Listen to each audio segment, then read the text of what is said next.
This is Power Athlete Radio.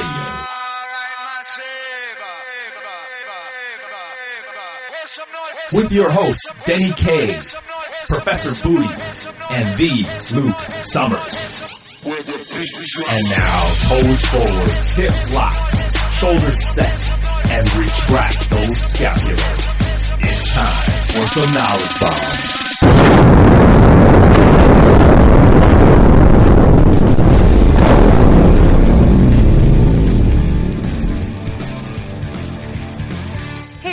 Thanks for tuning into Power Athlete Radio. This week, we bring you our conversation with former football player, competitive lifter, and coach Travis Mash.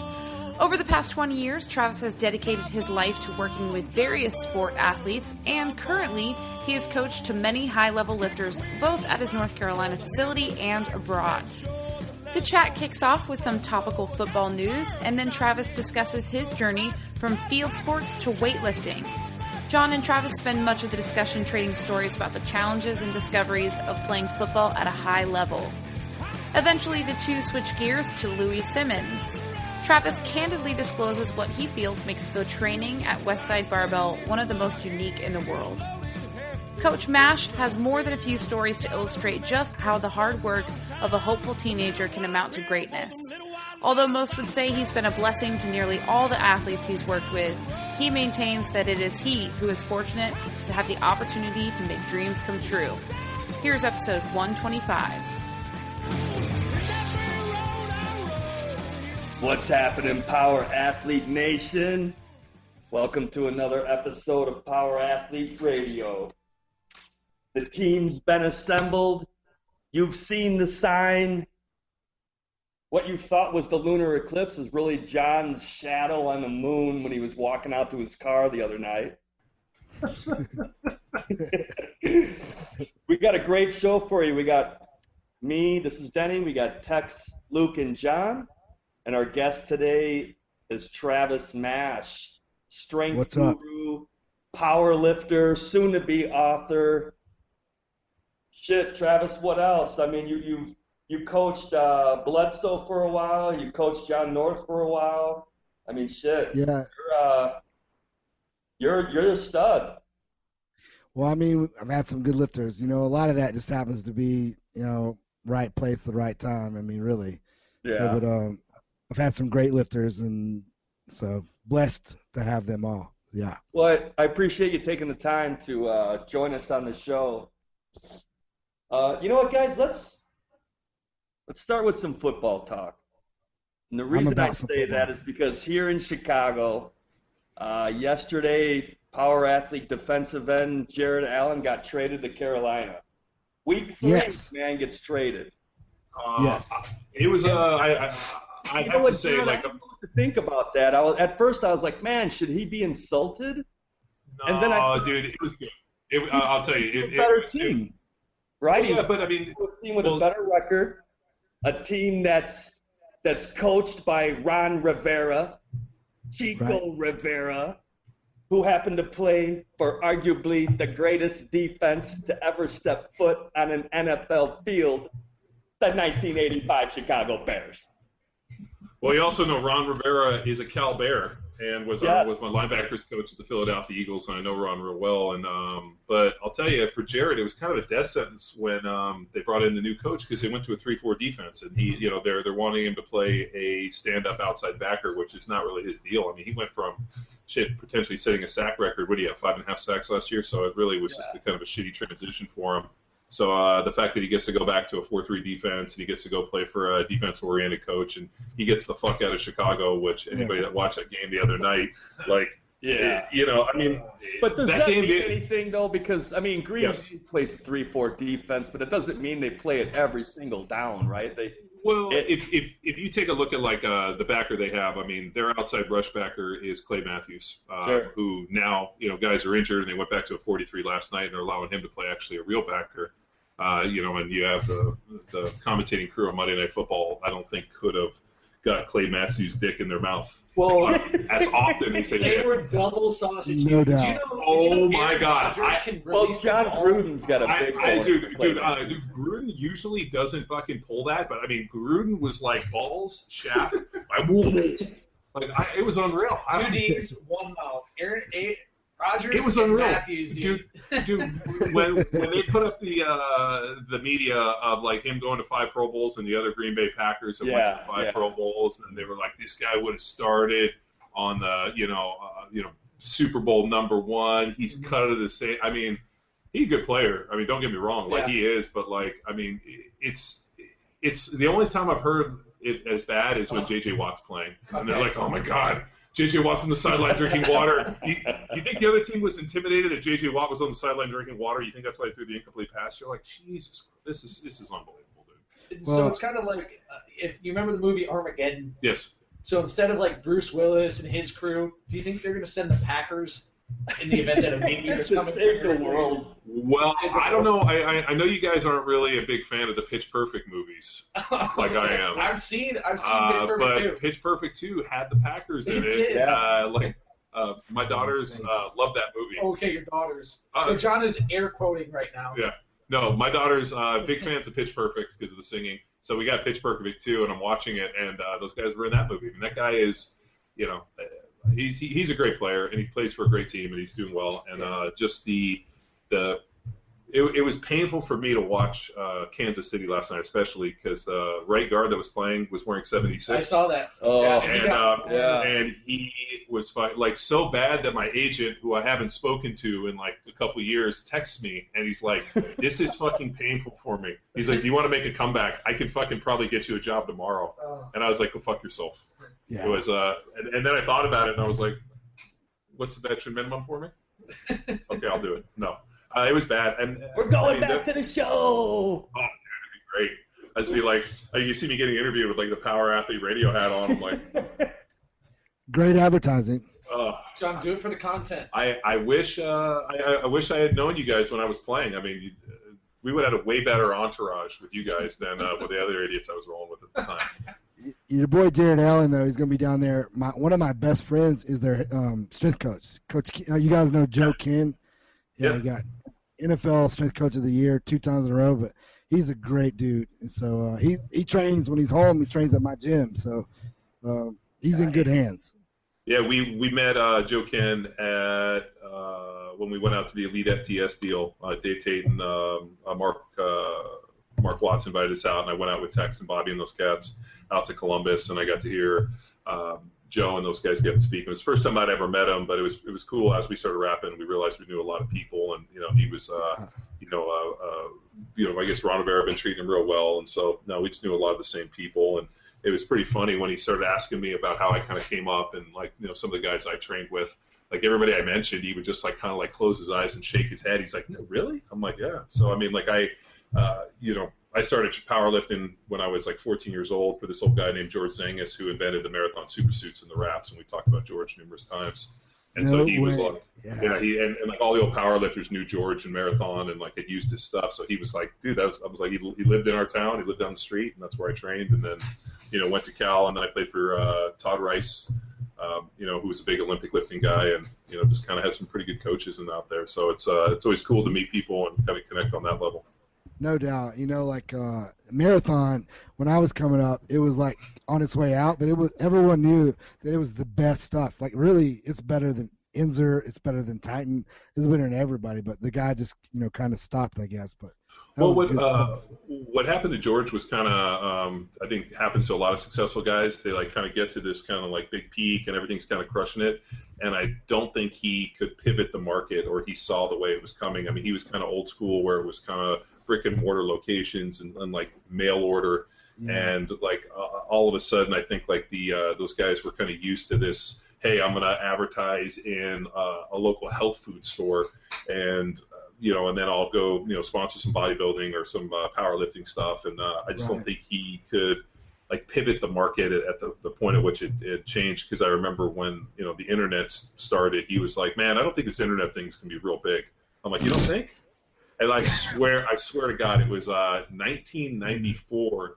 95, I remember I had to put like 7 discs in a computer to get on this thing called the internet so that we could like email in papers to our teacher. No doubt.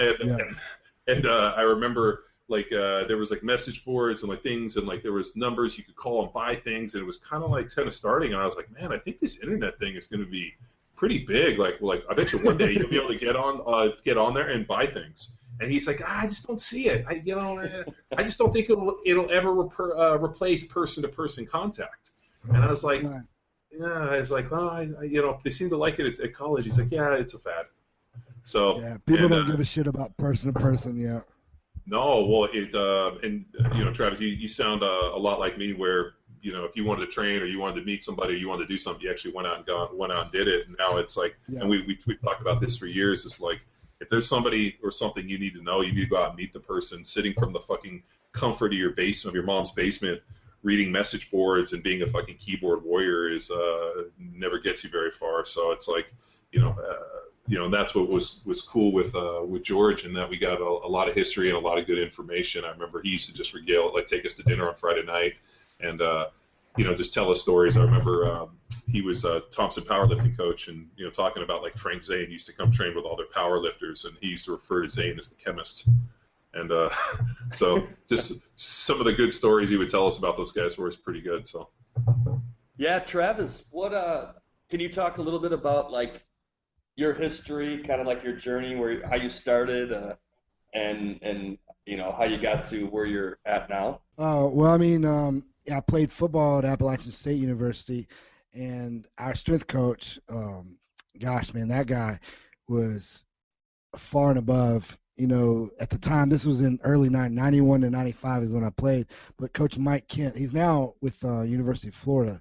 At least that's the last place I heard. But he was so far above everybody else that he taught us great squatting. He taught us perfect cleans. We didn't do a lot of jerks, but we even started working on snatch. But anyway, so he kind of got me into a lot of the different types of movements. And then when football was over, he's the one who recommended that maybe I pursue Olympic weightlifting. And so then I just moved to Colorado Springs, started doing that. And then about 2001, my father got diagnosed with lung cancer. And so that sent me back to North Carolina because I didn't want to, stay out there and pursue the Olympics and while my dad died. So came home, and then that's when I got into powerlifting.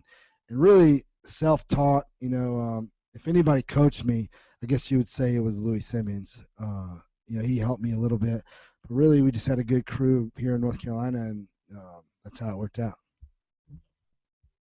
Travis, I was going to say, as soon as when I jumped on the line and we were just kind of bullshitting before, and I heard you talking for a second there, I actually was like, I thought it sounded like Louis. I was like, is that Louis on the phone? You got kind of the same rasp and kind of this a little bit of that, and I was wondering if you hung out with Lou a lot because he's definitely a very influential guy. Yeah, I mean, I didn't do all of his, methods, but I definitely, used a lot of the conjugate method, but, I didn't do a lot of the dynamic effort. I never really felt that, a whole lot was being done, but I normally, if you want to know the truth, basically maxed out every day in one way or another.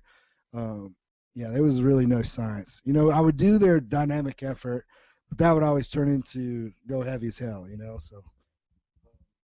But, I use bands and chains, but really nowadays I don't do a whole lot of that. I stick strictly to mainly just the barbell, but we mess around with chains and all that. But still definitely a lot of influence in my training and my plans from Louis, but there's a lot of influence from a lot of other people too, though.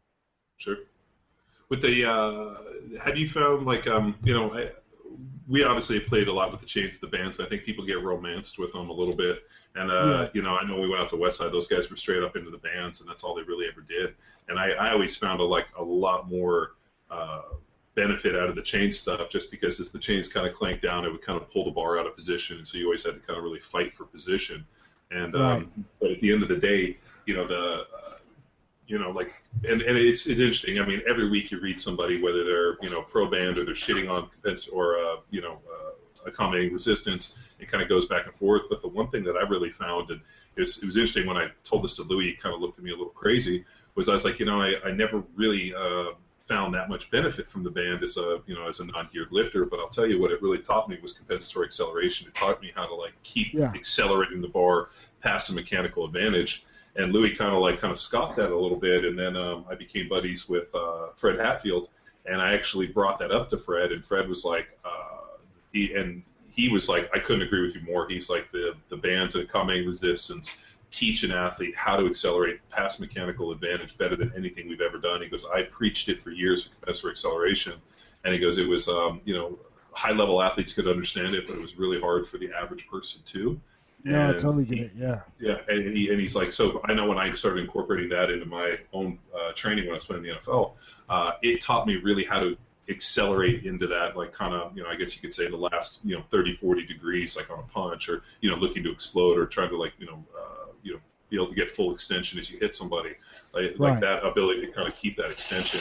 And it was like one of those things where I'd never really heard anybody talk about it, but it was something we were doing, and I saw a huge carryover for it. So as I kind of got into being friends with different powerlifters and different people, you got people that just shit all over it, and then other people are like, no, it's for this. And I was like, dude, I think there's an unused benefit, but I don't necessarily know if the people that are coaching it are working with athletes in such a way that it would make sense.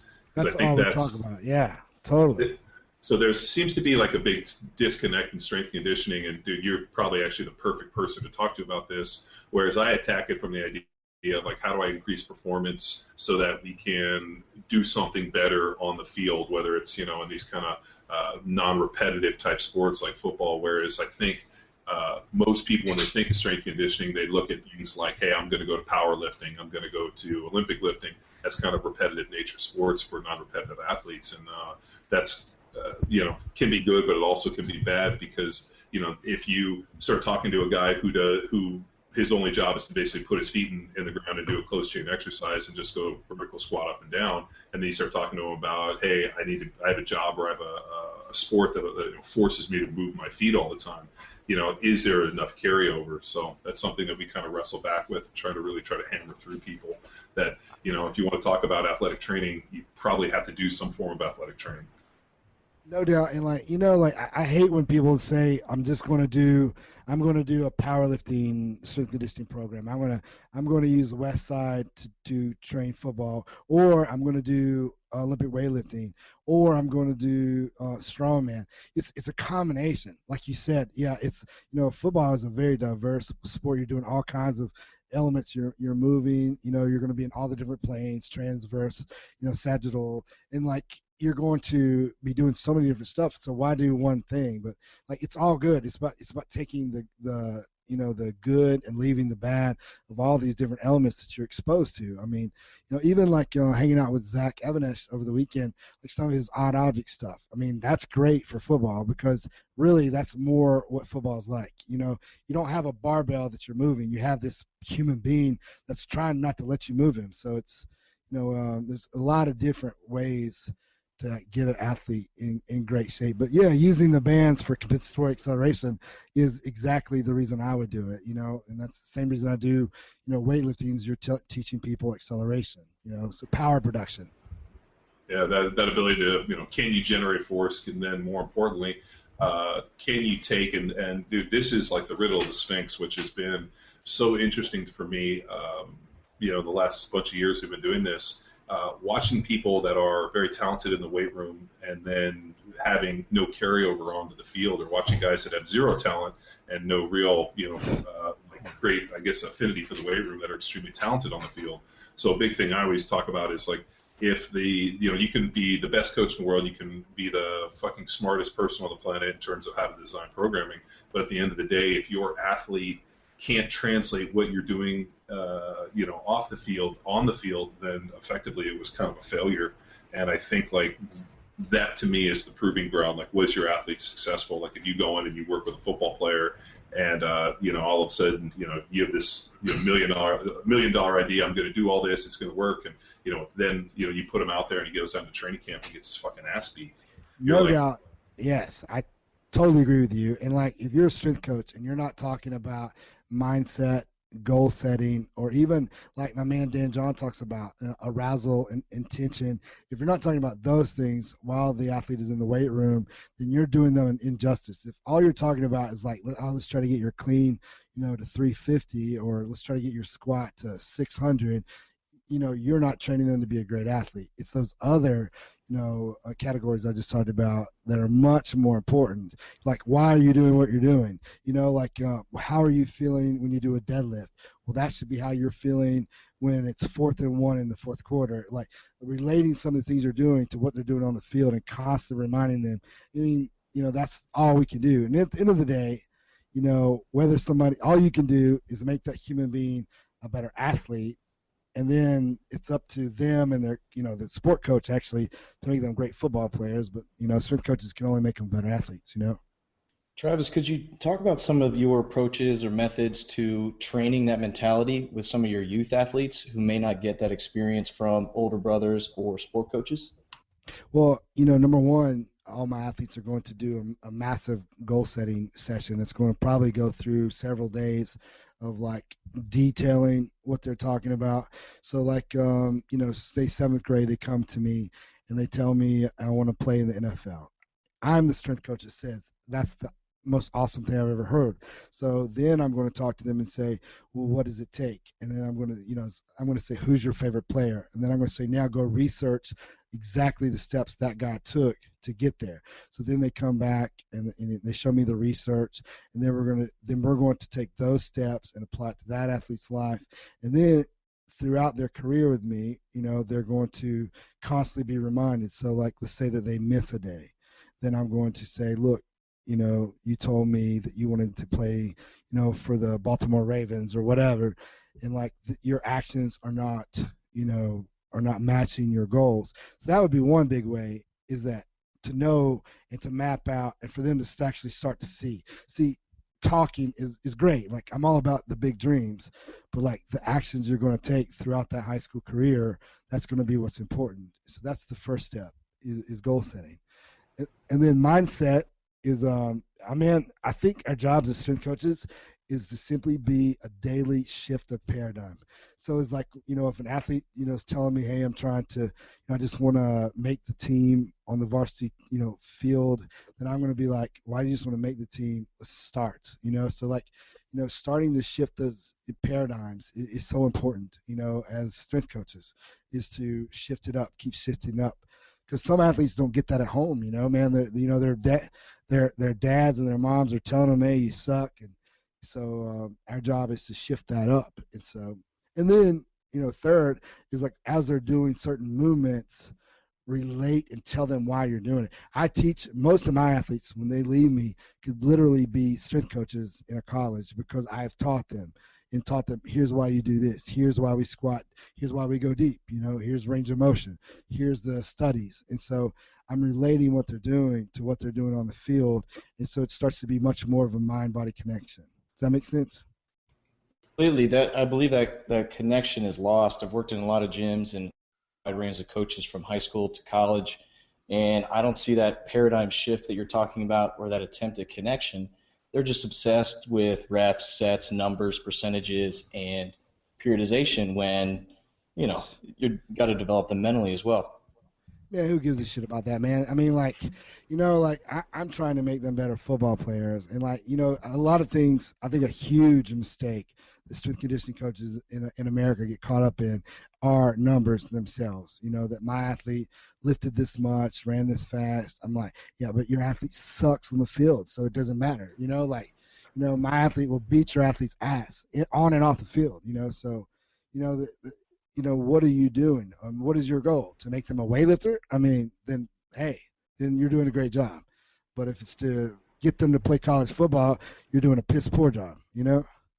Well, something, I think Tex ran into this a little bit when he went out into the college and was working at a major Division I school, and I remember he hit me up as this kind of disconnect that he saw where these guys were so romanced with his numbers. And I think what happens is when you get to a major university, like a top 10 place that has 30, 40, 50 guys in the NFL, what coaches and what athletes are doing is, I'm here, so obviously they check that box. And then, that guy was a first-round draft pick. He was 6 foot, 225 pounds. He ran this. He did this. They start looking at stats. And then what they do is they start translating those stats to other people in that idea of this guy has a chance to be that guy for us instead of looking at everybody as kind of unique people. And I remember that used to happen in the NFL all the time. I remember, this guy reminds me a lot of you. And I was like, really, like, what about him? Oh, he's a hard hat, lunch pail, plays hard, tough guy. I'm like, well, he's a white guy, which is basically how you categorize all white guys.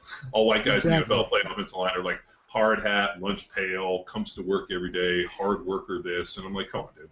Like, and I think, like, that's a hard thing, and I never really like to ever sink that on people. But I think you get into something, and I had recently gone down and visited with the guys at Baylor, and Kaz, who's their head strength coach, was one of our assistants in Kansas City. And as I got a chance to meet the guys and rap with Kaz a little bit, he made one of the probably the best comments I'd heard from a college strength coach, and he told me, he goes, my job is to obviously get these kids in shape, but he's like, my job is such a deeper meaning in that I have to prepare these kids for not only what they're going to experience here, but what they're going to experience after. And he goes, you know what, I can't fail these kids to prepare them for all the other stuff that they're going to have to deal with.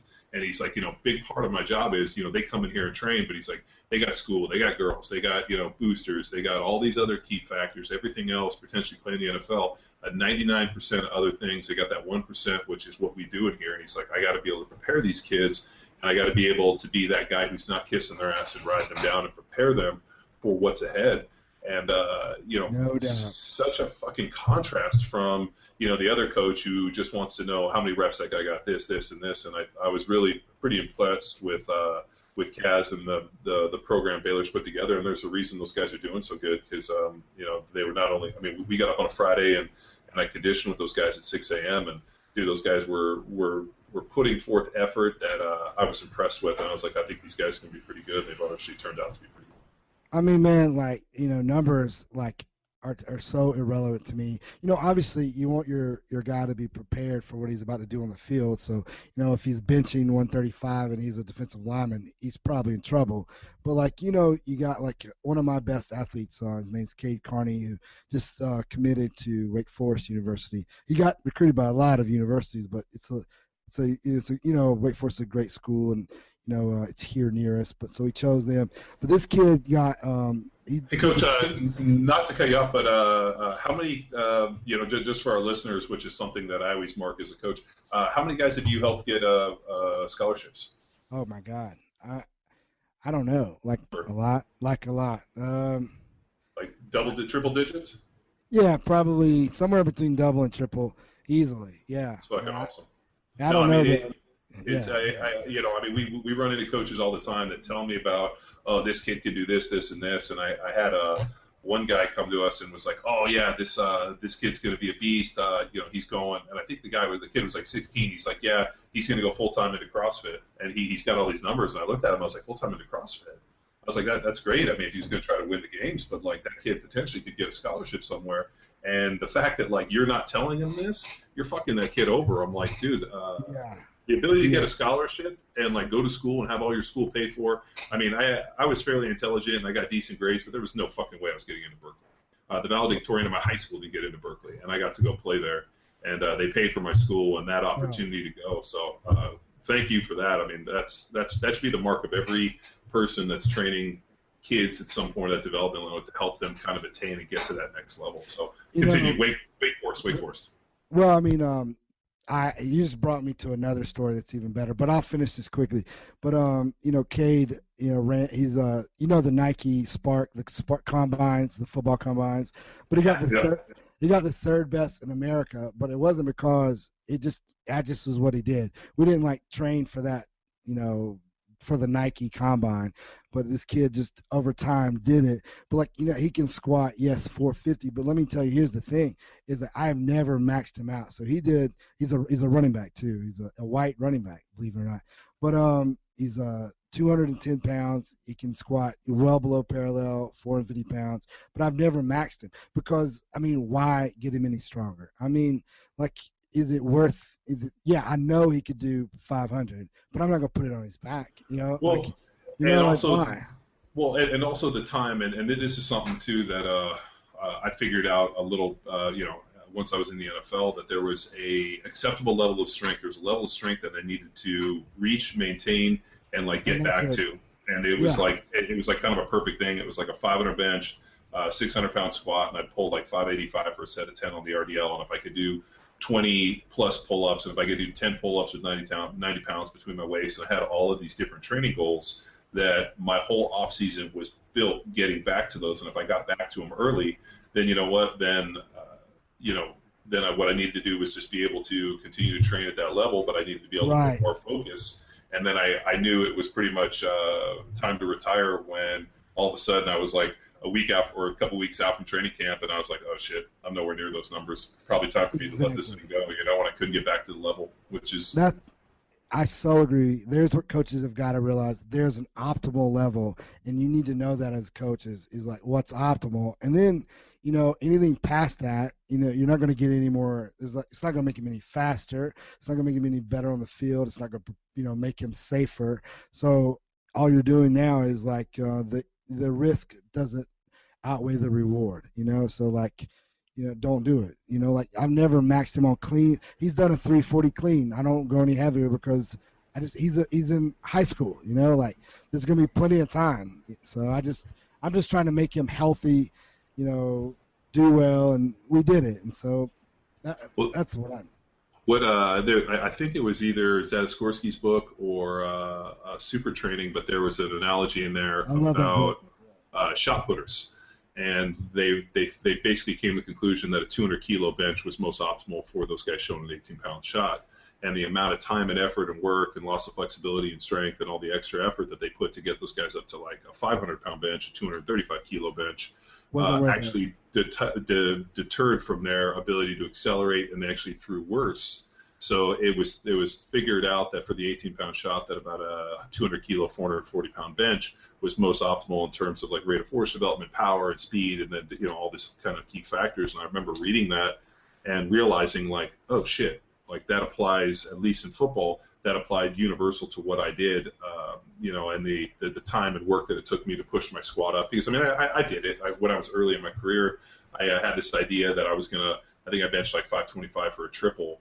And I remember, I fucking hit that number. And then I tell these guys a story. I went out to go play that day, and as I got down to my stance, I took a step, and I had to gain too much weight to do it. And this guy ran around me, and I felt like a planet, and he was orbiting me. That's how fast he was moving around me.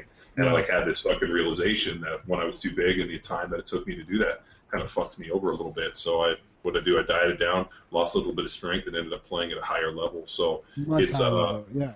So you said you had another story, a better one? So yeah, this is for all the strength coaches. Okay, in my whole career as a coach, and spans about 20 years now, there's one story that stands out as why I do what I do. And there was a kid, Landon Harris, who wanted to play college basketball. It's a Division I school here in North Carolina, High Point University. I don't know if you guys even heard of it, but he wanted to play there. So his freshman year, he trained with me just on conditioning, but he let somebody else, I guess, do his strength work. And then, anyway, long story short, he didn't make the team. And so he came back to me, and he's like, hey, will you help me for the whole year get ready for this next tryout? So I busted this kid's ass. And, for a whole year, we got him fast and mobile and strong and the most conditioned I've ever gotten any human being in my life. This guy was so ready. And then they got a new coaching staff, and they didn't give him a chance. And so he trained that whole year and didn't get a chance. So he calls me, and here's at this point, a 19-year-old kid, and he's crying. He's like, hey, man, they're not even going to give me a chance. And I said, all right, man, here's what you do. You can quit now. And most people would be like, you've done everything you can do, and that's no problem. Or you can say, hey, I'm never going to quit now or ever in my whole life, and I'm going to find a way to get a tryout next year and make this team. I said, you decide what you want to do, call me back. So anyway, he calls me back, and he's like, let's do it. He's like, he said, if nothing else, it's a good story. So we make a plan not only for his strength and conditioning and all that. We already had that in place. We made a plan to market him. So we took all these crazy videos of his training, of him playing basketball, of the way he could jump, the way he could shoot. We sent the head coach, a DVD, and then I called and emailed and literally begged the head coach for just 5 minutes for me to come talk to this coach. So anyway, this coach, Coach Cherry, says, all right, I'll give you 5 minutes. I go there. I plead his case. I said, all I want for you to do is to give this kid a tryout. And I told him the story. I said, this is the third year he's tried. So just give him a tryout. If he doesn't make it, he can at least end this whole, goal of his and move on. So anyway, long story short, he gave him a tryout. And not only did he get a tryout, but he made the team. Not only did he make the team, he got a scholarship at High Point University. And I got a thank you note from the coach for begging him to talk to me. But it was the best story ever. Nice. Yeah, that's legit. I mean, how many strength coaches that we've tried to make better coaches would even go that far? Well, they're fucking athlete. That's. You know what? I think there's Dan Coyle wrote a book called The Talent Code, and he talked about deep practice. And I remember I did a speaking gig for Naval Special Warfare with Dan Coyle, and we had a pretty awesome conversation. But I remember leaving that conversation that there's kind of a deeper understanding, not only deep practice, but a deeper understanding of understanding a greater position within the whole thing. And I think people are so superficial in what they look at, and that's why it's so easy just to kind of revert to the numbers. Oh, great, okay, you squatted that 500 for 5 reps, great, okay, that's where you are today. Instead of looking at it and being okay, what's the deeper meaning of this? Did he do it the way I wanted? What was the back angle? Was he moving the bar in terms of the compensatory acceleration, 0.8 meters per second? Understanding kind of the global effect and how it appeals, and then also looking at this athlete as a person and being here's his goal. He trained his whole life for this, and just for the mere fact of a coaching change, we're not gonna we're just not going to take no for an answer. We're going to, work harder, get this thing in. Yeah. And to the point where he's like, dude, coach, I need your help. And you're like, well, fuck, man. I went on this journey with you, and your failure is my failure, and I don't want to fail, so let's do this together. And I think you meet coaches along the way that have that kind of symbiotic, deeper connection or deeper meaning and understanding of their athletes. And, those are the people that, you have a guy go out and set a world record, win out gold medal, and he turns and runs to his coach and, fucking like a parent almost, with your kids. Yeah. Or you have other athletes that, the first thing they do is they get any success and they instantly shit on their coach. And to me, I could never fucking figure that out. It seems like it's very in fad now for people to shit talk Westside or be like, oh, Louis Simmons is a fucking quack. He doesn't know what he's doing and this and this. And my thing is you might not appreciate the method, or you might not have learned as much. That guy that wrote that article, who was an intern of Louis that we read recently. At the end of the day, have respect for what that man did, and have respect for the fact that he's influenced so many people. Yeah. And I think people are so quick to fucking kick everybody in the teeth and be like, oh, well, you know what? My deadlift didn't go up, so that guy's a fucking hack. He doesn't know what he's doing. And being like, oh, okay, well,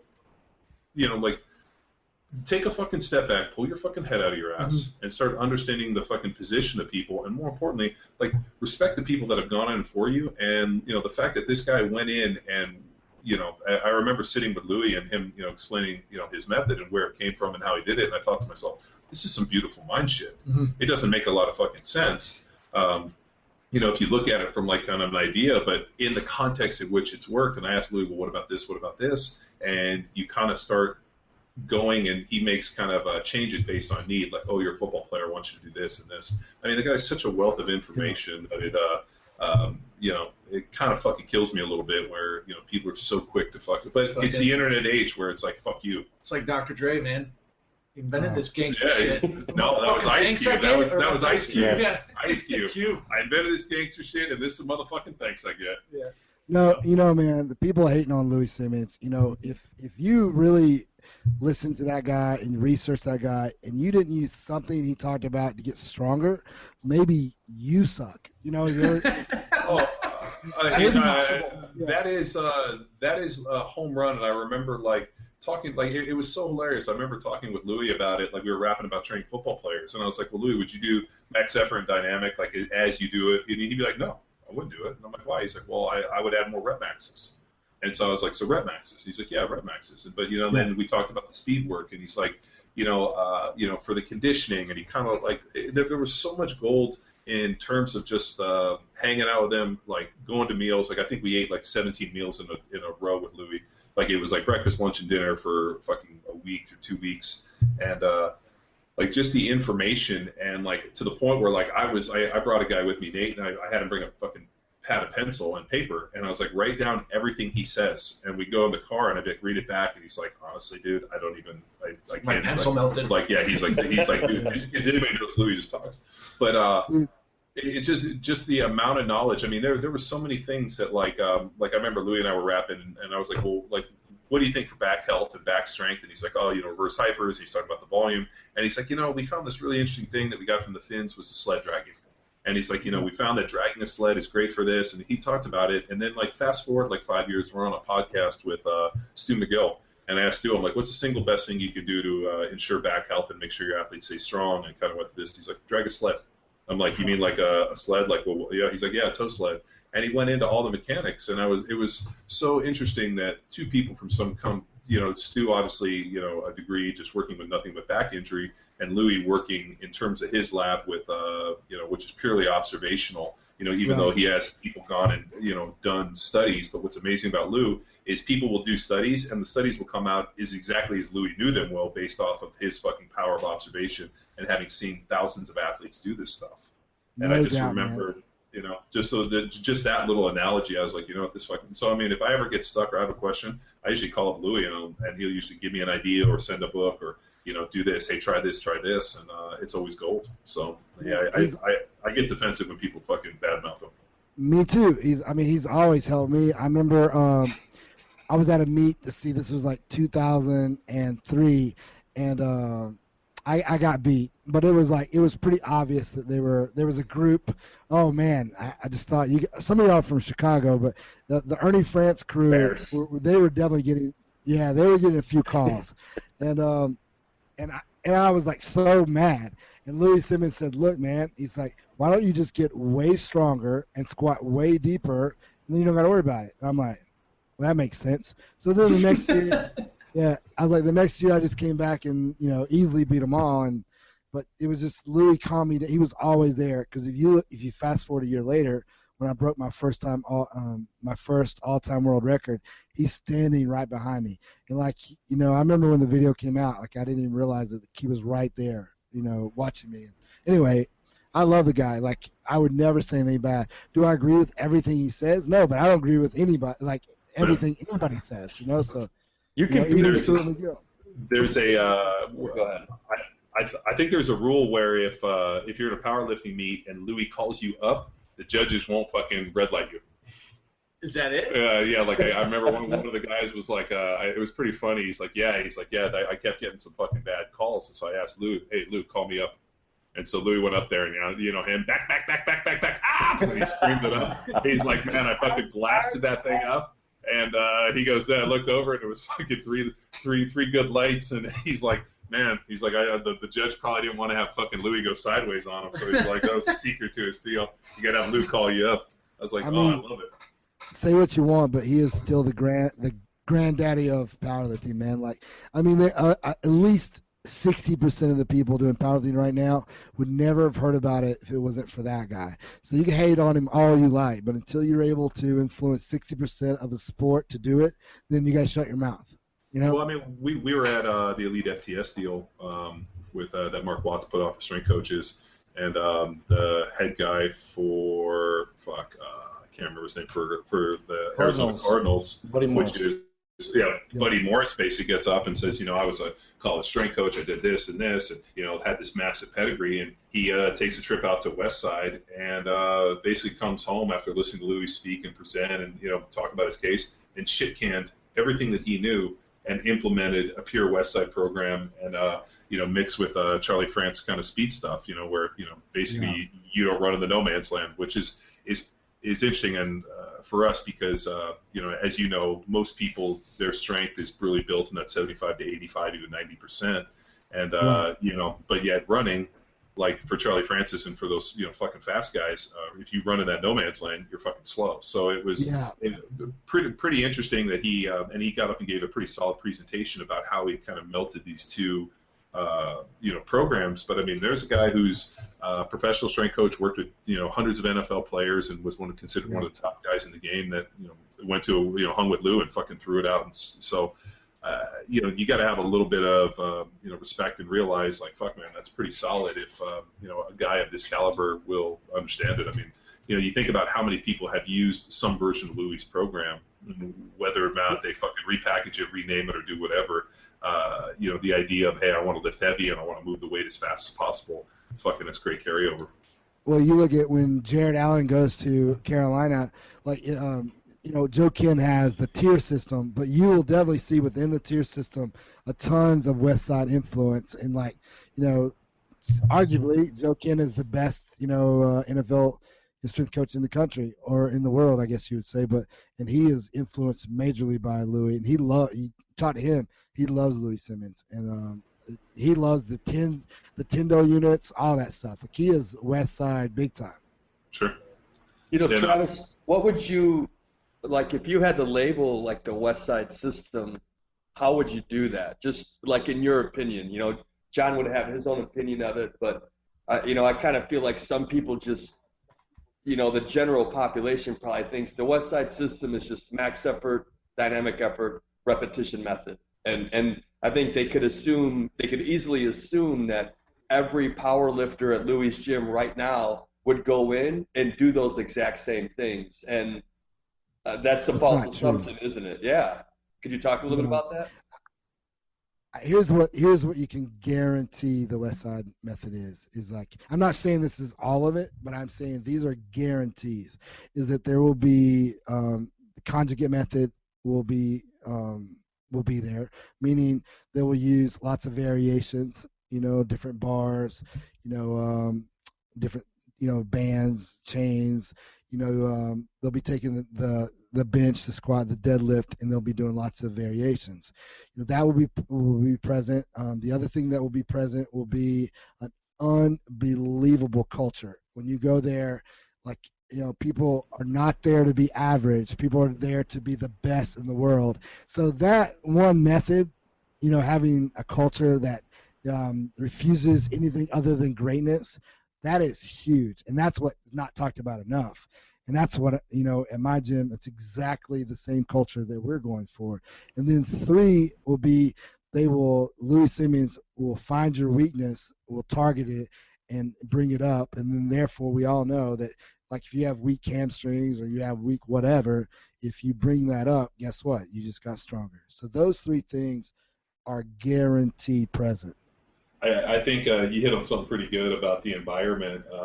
And I somebody asked me once, and they were like, "Oh, I do West Side," and I was like, "Oh, really? Like what do you mean?" And they're like, "Oh, this." I'm like, West Side as the environment, the training, and like what happens there is very different than what you see in the book or what you think you're doing. So I'm like, and for me, I'm like, so you're doing the West Side spreadsheet. Well, you're doing the method, but in terms of like, if you want to do that training, you need to go there and actually see that. I remember, we fucking went to train, and I looked down, and there was a fucking pool of blood on the platform in the squat rack.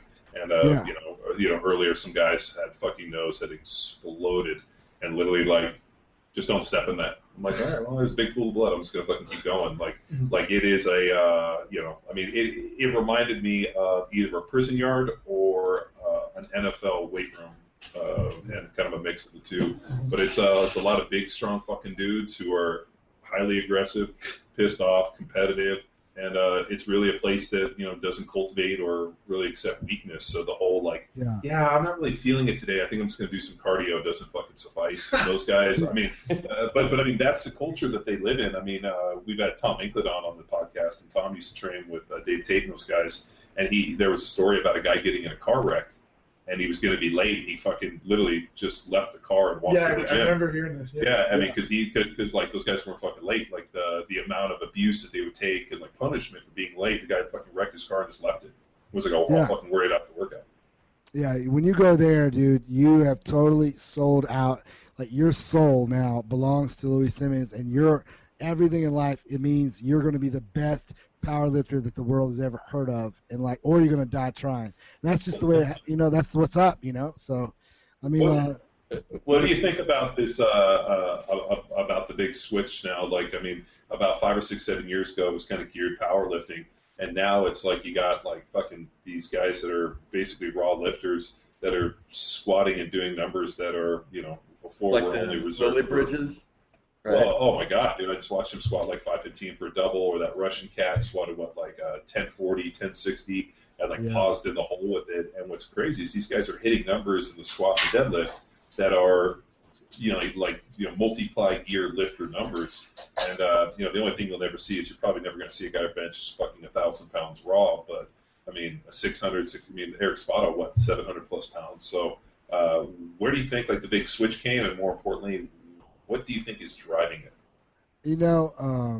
I don't know how it happened. All I can just say is I'm glad it did. It got carried away. It's just, if we continue down the gear path, it's just going to be more and more, and eventually, as we all know, somebody is going to have to die because you've just got more weight on someone's back than a human body is capable of holding. And if you need that canvas suit just to be able to squat something, you just gotta ask yourself, why are you doing that? I love the fact that it's turned around to raw. I think you have to give people like Chad Smith and Brandon Lilly and Dan Green, guys like the Lily Bridges. You got to give them credit for getting people pumped about it. And now with social media, people understand that better. You get the 20-year-old dude who's in college who flips on the internet and he sees Dave Hoff, who I love, but you see him in all this gear and this monolift, and he doesn't break parallel. You're like, what is that? What is that? But then you see Eric Lillibridge take 1,000 pounds, walk it out just like you do at your recreational gym, and squat super low just like you do at your recreational gym. You relate, and so it's easier for people to understand that and grasp that, and for the sport of powerlifting to grow. That's just the way it has to go, Well, I not to cut you off, but I don't know if you've been to a recreational gym lately, but I haven't seen anybody squat anything near fucking parallel. Good point. We did a bodybuilding I think program. Within our world. Yeah. Okay. Within. Not assuming global what we see. But yeah, we did this kind of bodybuilding inspired program, and so we had to go join some fucking local gym up the street. Get those leg extensions. That had some cables and some machines, because our gym is just basically fucking barbells, and we go in there, and our girls, the girls that were training with us, were squatting deeper and better and heavier than every fucking dude we saw in there. Mm-hmm. So much so that dudes are coming over there and asking them for coaching. Or hey, man, you're not supposed to squat like that. You're not supposed to squat that deep. It's bad for your knees. Let me show you how to do it. And our girls are like, hey, go fuck yourself, dude. You don't even have 225 on the bar, and I'm fucking half your size, and I'm fucking repping out to 100 plus kilos. But it's pretty funny, watching these people do it. I'm like, what are they doing? Is that a new movement? What is that? I don't even know what the fuck that is, because that's not a fucking squat. My wife and I joined, believe it or not, a local bodybuilding gym, just so we could maybe 2 or 3 times a week, we could just train alone, the two of us, something we could do together. And, now I'm getting ready for this 5-lift meet. I'm doing 2 sessions a day sometimes. So I do maybe my squat in the morning with her, or bench press in the morning with her. And then I'll go do something like snatch cleans in the evening. But anyway, we're at this gym, this bodybuilding gym, and she sees me staring at these 2 guys squatting, and literally I think I just got captured by them for 15 minutes in awe, because it had been so long since I watched such shitty squatting that I sit there staring for 15 minutes with my mouth open. And she said, babe, please don't say anything. I'm like, I was way past saying anything. I was just disgusted. I was I just wanted to throw up because it was so bad. I just didn't know people still squatted that high and that poorly. But I know exactly what you're talking about in the bodybuilding gym. Yeah, you're right. I think that should be a challenge to any of the listeners that have a bitchin' garage gym, or go to a fucking really bitchin' gym we have on either end of the podcast here, is just remember, you want to remember where your roots are, go fucking join the X-Sport or the 24-Hour Fitness and go work out there for a fucking month. And then don't bitch about your gym anymore, especially if you're like a member at a CrossFit gym, and because CrossFit gym members always bitch about something. No. I mean, but here's my thing. If you like, you know, if you're involved in the internet at all they do is like people fucking talk about what shitty technique they see at CrossFit gyms. And like I've seen more shit at CrossFit gyms that I was like, holy fuck, the fact that like I have this theory that's basically like survival should be your number one priority in most things. Oh, like, over numbers? Well, no, because I'm gonna PR. But like if I fucking get in my Nissan Sentra, I'm not gonna hook up nitrous to my Nissan Sentra and try to do 200 miles an hour down fucking 17th Street. You know, like that's just lack of survival. Because you're not a precision driver. Yeah, you gotta be a precision driver. But like I honestly like there's this idea where I see more shit in CrossFit gyms where I don't think people have the whole survival instinct. Uh-huh. Like, you know, like, hey, I'm gonna have 400 pounds on my back, and then as I'm going up, I can't get it, so I'm gonna duck my head and fucking ditch it over my head. Like that shit blew my mind. But so like we've seen some shit, but then I like people rip on it, and then we go to the Globo gym and see way worse. Way fucking worse. And I'm like, what the fuck? I was like, wait, you know, and like that tripped us out, like to the point where these guys were out of town, and I went over to the bodybuilder gym the other day because I forgot to cancel my membership. So I went in there just to go work out. And they were like, hey, man, I haven't seen you in a while. And, of course, all the bros want to come over and bro out with you. So the guy's like, where you been? I'm like, actually, I couldn't take it anymore. I had to, like, go back to our own gym. And they're like, what do you mean you couldn't take it? I'm like, the amount of fucking shittiness and the amount of really just bad technique and just all-out bullshit that I saw was negatively affecting my training. So I had to, like, go and, like, cleanse. Well, it's training hospice. Yeah, and like the look on the guy's face that I sent it to, who was kind of like the head bro, was like he kind of wanted to cry a little bit. I'm like, dude, you know what I'm talking about? He's like, I do, and he's like, I just kind of tuned it out. Bro. Yeah, and so I refer to him as like the head bro, and then there's like the bra, the head bra, like everybody's bro, and I'm like, I'm not your fucking bro, dude. Bro, bro, what's up, bro? Bro. I'm like, fuck off, bro. I don't even know you. Yeah. I'm like, dude. I'm like, yeah, I have a brother. And you're not it. Yeah, so and it's like the southern. It's a Southern California bro. That's like bro. No, but I think there's like bro. No, but there's like an internet bros like referred like there's like a whole internet thing. We could probably find it on some page about like the bro, like you're a good bro code. Like you're a good bro. What the fuck does that mean? Well, here's the thing. There's like if you see shitty squatting like that in a global gym. That's almost to be expected from like a 150, 160 pound dude or whatever.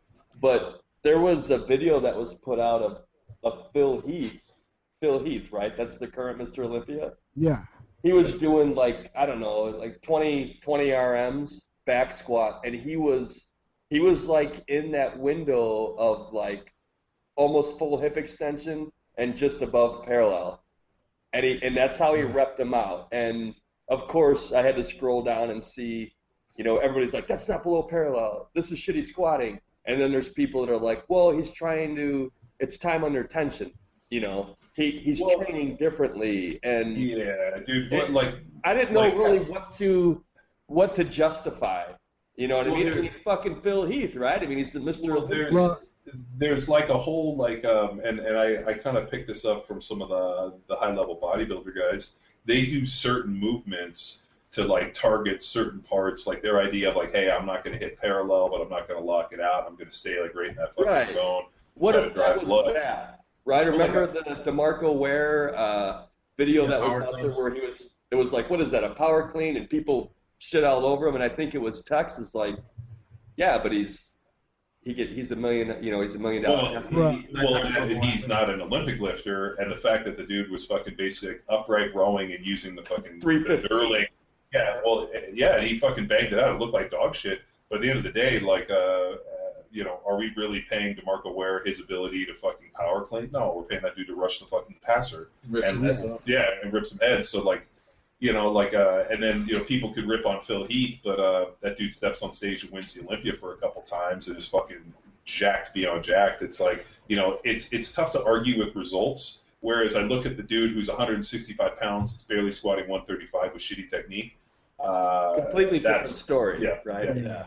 But maybe Phil Heath wasn't. It wasn't like his squat day. Maybe he was getting specific, right? And they just happened to catch it on camera and post it. I think it was Frank Zane used to have, and I don't mean to cut anybody off, but I think Frank Zane used to say that squats below parallel would like would thicken the waist. So like the guys that were already kind of blocky within the waist did squat below parallel because like they felt that it would like thicken their abs or do too much to like block them out. But I think that might have been an old one. But I remember reading something about Frank Zane being like, yeah, you can't squat below parallel, it'll thicken your waist. Mm-hmm. So I mean, all I know is that if Phil Heath is winning, whatever he's doing is correct. You know, and like if someone is going to the Pro Bowl, whatever program they're doing is correct. You know, if someone, you know, wins the World Championships in powerlifting, whatever they're doing is exactly right. So, you know, and that's a tricky part. But I think that's also the tricky part about being a coach and dealing with an athlete whose end game is performance, because it's working, but do you have the balls, or is it even fucking worth it to try and tinker with it to make it better at that point? Somebody should have fucking helped RG3. I mean, you know, like I remember watching that kid. Like the problem was he was such a gifted athlete that he was able to go out and play really well. All of a sudden, you put him in an NFL situation where everybody's bigger and everybody's stronger and everybody's just as fast. And all of a sudden, his shitty mechanics, you know, I mean, his fucking valgus knee and all these fucking, you know, problems. That instead of hand jobbing him, his strength coaches should have been like, I know you're the best in the world and you're fast and all these other things, but you have some really shitty mechanics that we have to clean up, or they're going to come back to fucking haunt you. And here he is, NFL Rookie of the Year, and now he doesn't even fucking potentially have it. But we also know that coaches didn't try to help him, and then that him as an athlete just didn't ignore him and walk away. Like you talk about those guys who, when you were training with Raph, they'd walk in and after one day say this guy is a quack, even though you saw value. Well, we had, I remember probably, and I fucking told you guys this story, so I don't want you to think I have Alzheimer's and I repeat shit. But I remember we were training, Rafael Ruiz was my strength coach, and we had a group of about 30 guys down in Tampa, Florida, where we would train in the off season. It was a super competitive group. One of the guys that was training with us showed up with the fucking guy from, he was a big, David Boston, who was the big receiver out of Ohio State. And David Boston came in the league. He was a first rounder, and then he got mixed up with Charles Palkin and was like came back at like 270. I totally remember. I remember 100% what you're talking about. Yeah. So he walks in, and this dude, I mean, this guy must have 32-inch, 36-inch quads, and fucking chest, abs, guns. There's no fucking ass, no hamstrings, no nothing. He starts training with us, and he quit out on the workout and couldn't fucking do anything within probably 20-30 minutes, and he was like, oh, he couldn't change direction, he couldn't fucking roll, he couldn't do any of Roth's training, he couldn't do like weighted pull-ups, he couldn't do any of the managers, I mean, couldn't do anything. And I remember Roth like kind of fucking giving him the Spock eyebrow and being like, what the fuck have you been doing for your training? Because the guy had basically got into Palkin, you know, he was in Palkin's book, and Palkin got all the time under tension and did all the bodybuilding shit with him. And the guy ends up fucking going out, and I think he had multiple ruptured patellar tendons. I mean, had all these fucking problems. And I remember before that season, Roth just fucking shaking his head and being like, this dude is basically, he didn't study for the test. He didn't fucking, he didn't do anything he needed to do. Right. And, you know, and the guy was like, oh, this is all bullshit. And the guy goes out and fucking, I think it was pretty horrific injury. I want to say like ruptured knee, ruptured Achilles, ACLs. I mean, that's some pretty bad shit. But it was something where the fact of, he had been a 190, 200-pound guy at most, and all of a sudden he puts on fucking 60 pounds of muscle, which, you know, I mean, you can say what you want about that, but, I mean, completely unprepared to do his job, which he wasn't a fucking rush end. He was a fucking receiver for Ohio State and was supposed to be a guy that can run a go route, not a big fucking, you know, bigger than the tight end guy. And, yeah. You know. So evidently he didn't do the job that he needed to do, and you know he let a strength coach fucking romance him with some bullshit, and eventually ended up playing him out of the league. I mean, so in terms of that, you know, you look at a coach, and that was my first experience with Charles Palkin stuff, and ever since then I've kept that in my mind. Yeah, and you know, when we get into that time under tension bullshit, I'm like, dude, the only time under tension I want is when I can move the weight as fast as I can, because you know what slow reps do? Make me fucking slow. I'm going to shift gears a little bit, because we're coming up on that hour. I do want to end on a positive note. So Travis, what's going on with your junior athletes? Denny was filling us in before the show that you've got a crew of kids who are crushing it right now. So why don't you fill us in on that? I would like to think that I have the best juniors in the country. I can't see another junior team even coming close to us. You know, we got gosh, Dylan Cooper, who will be somewhere between a 94 and a 105, and we're expecting him to snatch 150 kilos, 330 pounds for you guys that are kilo illiterate, and he's already cleaned 190 kilos, and he's 18 by the way, so he's got 2 more junior teams to make, but he's already cleaned 190, and so if he's hitting 150 and 190, as a junior, like in no time, within the next 4 years, he's I can't imagine what he's going to be doing. But Nathan Damron, who's 19, has got a really good shot of possibly winning the American Open this year. And who knows, he should get a shot at the Olympic trials for next year. But this kid is already, he has snatched 147 as an 85, which means he weighs 187. And he has clean and jerked 185 kilos, as an 85. And 19 years old, I mean, that kid is going to be hard to beat. Those 2 are my leaders. There's a whole group of them though that are just like killing it right now. But I'm excited. It's a good culture. That's the thing. Is that those kids just come in every day and battle. I mean, battle every day. So I'm lucky as a coach. What about your girl in Canada? Weren't you saying something about your girl? Canadian lifter. Yeah. So. Lacey Vandermill, she made the world. She actually qualified for the World Championship. So she's my first online. She's on my online team, but she's my first online team member to make the World Championships. Both Dylan and Nathan made the Junior World Team, but she is my first one to make the Senior World Championship. So I'll be going to Houston to hopefully watch her kill it. But she's amazing. She is a 58 kilo lifter. She is snatched, golly, now, let me get it straight, 93 kilos, so she's already done 204 pounds, weighing 120 some pounds, and she's clean and jerked, I think 105, so that's 231, and she's just a freak, so, and she's only, here's the killer, guys, she's only 1 year into the sport, so, I know, man, I mean, it could go on and on.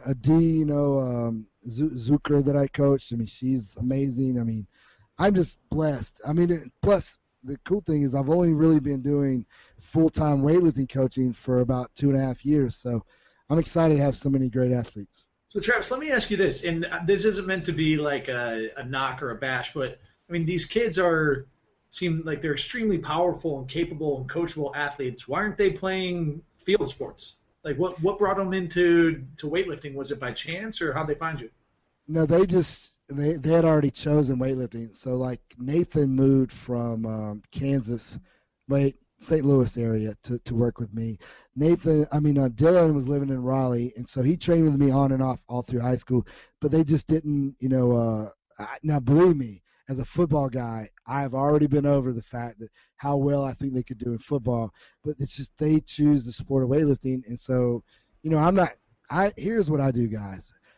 My goal and my job as a strength coach is to take whatever your goals and your dreams are and make them a reality, not to make you do what my goals and dreams are for you. Sure. Yeah. So that's both of those dudes could do really well at Division I football. I have no doubts, but they love weightlifting. So I just didn't know if maybe there was a story behind it. John, I think maybe you were telling me mom wouldn't sign the permission slip or something that. Yeah. There was that kid down south who was the junior who had those. I think he's out of Savannah. That real strong, like 15-year-old. What was his name? That had the 375 clean. Hold on. You totally made me blank out. Yeah, C.J. Cummings. Yeah. Yeah. So everybody was like, "Oh my God, this kid's so strong." 15 years old. I mean, this kid has the world in front of him in terms of being an Olympic weightlifter. And I think I think Luke or somebody was like, "How come that kid's not playing football?" And I was like, "Oh, maybe his mom didn't sign a permission slip or something." And coincidentally, I met a kid back when I was in Chicago for a wedding he goes to Lewis University. He's some big-time golfer. Yeah. And same thing. He's like, I'll play. I'm like, how'd you get into golf? He's like, I want to play football, want to play basketball, want to play all the, what he said. He's like, real sports. He's like, I'm in men's leagues now, but my mom would not sign the permission slip. She wouldn't let me. I don't know what it was. I think maybe a brother or their dad played football and got banged up or something. But yeah, I mean that's kind of a weird deal. Like, and I just went to Kyle Turley's 40th birthday the other night, and I got to see a bunch of guys I played with and a bunch of ex-NFL players that I worked with and just good friends. And it was like, it's always the question, like, would you let your son play? Mm-hmm. And like, it's kind of like, there's kind of a feeling like, well, I'd let him play in this NFL. I wouldn't let him play in the NFL we played in, which is such a different league now than when we played even a couple of years ago. But I mean, that's kind of the age-old question, like knowing what we know, and then the hits and the problems and all these other key factors. Could you willingly send your son out to go do that? And guys go back and forth, and whether or not I ever have to make the decision or not. But my thought is like I had. It was probably one of the most enriching experiences and one of the most fun things I ever got to do in my life. And I would never want to rob anybody of that. But also, I mean, there's a fucking heavy toll to be played for it. And you got to be willing to sacrifice your body on that altar if you want to. But, it's kind of something you go back and forth to. So I know. I have a 1-year-old, and he turns 1 actually on Thursday. But, I think about that a lot, playing football. Like, what am I going to do? His mom is obviously like, no, let him play basketball. I'm like, I doubt any of my sons are going to play basketball.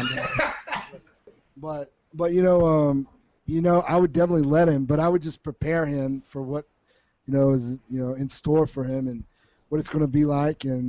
But I agree with you, man. Like, some of my best moments of my whole entire life were spent playing football. So, like, I would never deny it. I think you can give a little more guidance. Like, I was self-taught and started using my face and head as a weapon. I think that would be because your head and your hands are your best weapons in football. Like this whole thing. Like I remember recently I got a phone call from a guy who was like, "Hey, would you mind coming out and working with our offensive line with like a private high school?" And he was trying to get me to go out there and coach for him. And my only comment was.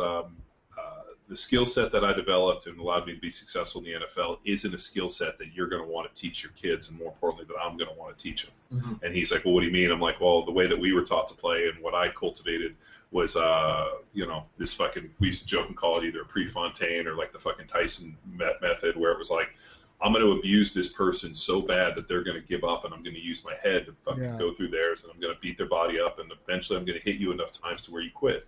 And if you don't, then we're in store for a heavyweight fight. And that's not a style of play that I would necessarily want to teach anybody, or I would want to like show somebody how to play that game, because the skill set I had was very unique to me.